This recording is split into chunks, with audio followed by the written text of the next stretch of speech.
Assalamualaikum warahmatullahi wabarakatuh.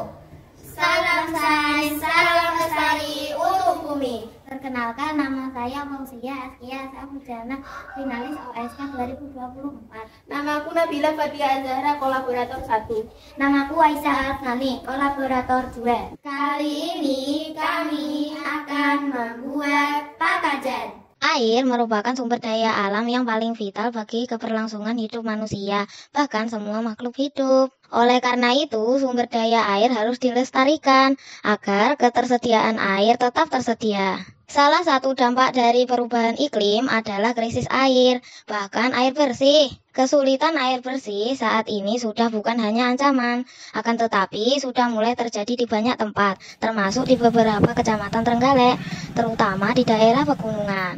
Bahkan sampai terjadi kekeringan dan terus meluas. Pusdalop BPBD Kabupaten Trenggalek menerima laporan 6 kecamatan, 9 desa yang terdampak kekeringan. Sehingga ketersediaan air menjadi sangat penting.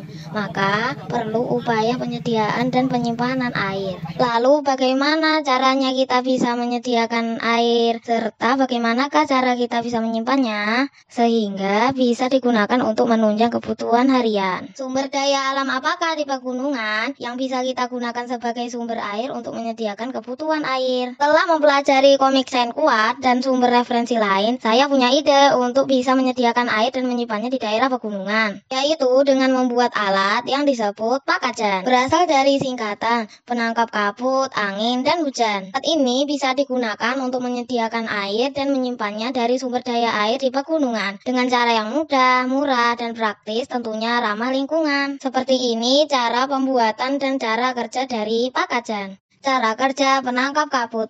Kabut bergerak dan menembus kisi-kisi jaring. Air akan terperangkap dan mengembun lalu menetes dalam bak tampung. Kemudian air turun melalui lubang-lubang tengah lalu ke selang menuju galon penyimpan air. Cara kerja penangkap angin. Angin masuk melalui corong atas, kemudian masuk turun ke bawah melalui pipa inti untuk dikondensasikan. Selanjutnya angin keluar melalui lubang bawah pipa, sedangkan air hasil kondensasi akan turun melalui selang menuju galon penyimpan air. Cara kerja penangkap air. Air hujan yang turun akan melewati ruang di sela-sela kisi-kisi jaring ke dalam bak tampung.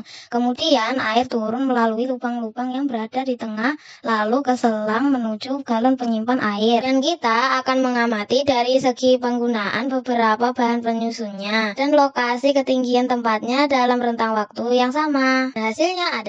Kesimpulannya adalah adapun manfaat pakajan adalah dapat digunakan untuk media penyediaan dan penyimpanan air dari sumber daya yang ada di wilayah pegunungan, yaitu kabut, angin, dan hujan dengan cara yang mudah dalam pengaplikasiannya, murah dari segi bahan baku pembuatannya, praktis untuk cara pembuatannya, dan juga pakajan ini ramah lingkungan. Mari lestarikan air untuk mendukung SDGs, Clean Water and Sanitation.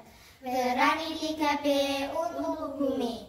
Belajar, bereksplorasi, beraksi. Wassalamualaikum warahmatullahi wabarakatuh.